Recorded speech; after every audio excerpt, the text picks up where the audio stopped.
And welcome back, dear witches and wizards of magical world of Harry Potter.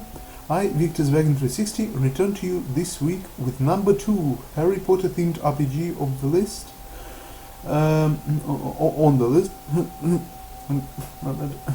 Let's stop counting hair on Merlin's beard and get straight to business. Number 2. The second RPG I wanted to present to you is also taking place inside magnificent Warcraft 3 game, the original one, which allows players to truly go above and beyond mere strategy map editing, and we have a huge map for this one. Not only Hogwarts, but also Barrow, Platform 9 3/4, Forbidden Forest, Hogsmeade, and other various locations from all 7 books are included.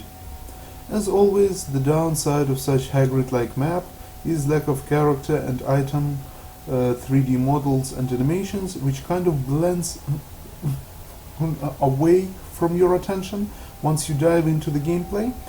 The map makes a great use of Warcraft 3rd resources such as gold, galleons, and lumber, knowledge points. While galleons can be used to purchase powerful or, on the contrary, absolutely useless scammers items, it is time of wizards' war, betrayals and survival after all, but the real deal is the fact that you can actually play as the baddies in the huge world of Harry Potter. And Voldemort. Yes, I said his name, please don't report me to the Death Eaters. Speaking of most famous Death Eaters such as Crabbe, Goyle and Lucius Malfoy make return, literally, from Azkaban. If you choose to play on the Dark Lord's side, you get to free them by destroying the wizard's prison, fight off a bunch of Dementors. Oh, is high magic too much for you, but you still want to be a baddie? Then your path is to choose side of the famous werewolf Fenrir Greyback, with your own shape-shifting army of those who hunt the boy who lived. Obviously, you can also choose the side of canon hero characters, including the famous Hogwarts trio of Harry, Ron and Hermione, as well as other houses, with Slytherin finally having a choice to flip to the Dark Lord's side during battle.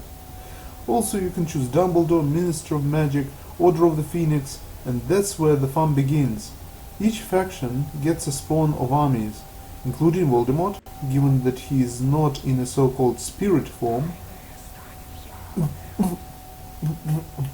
Make sure to destroy all of your enemies, including, if you're on the hero side, the famous Horcruxes, to prevent Voldy's revival, and you are the winner.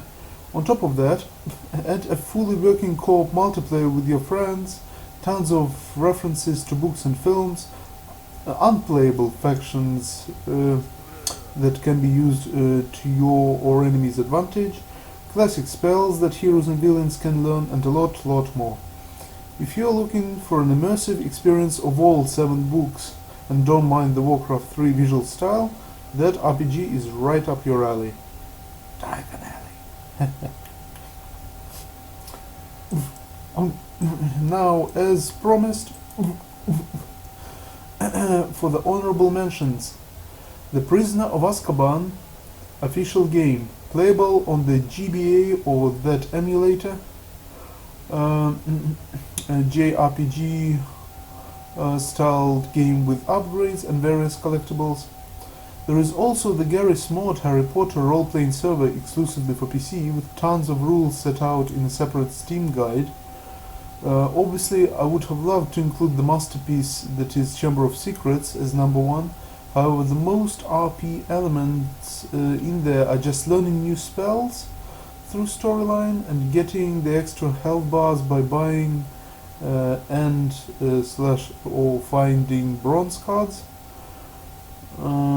which sadly isn't enough for me to recommend it as a role-playing game. Well, okay, yeah, but it's still a masterpiece. That's it.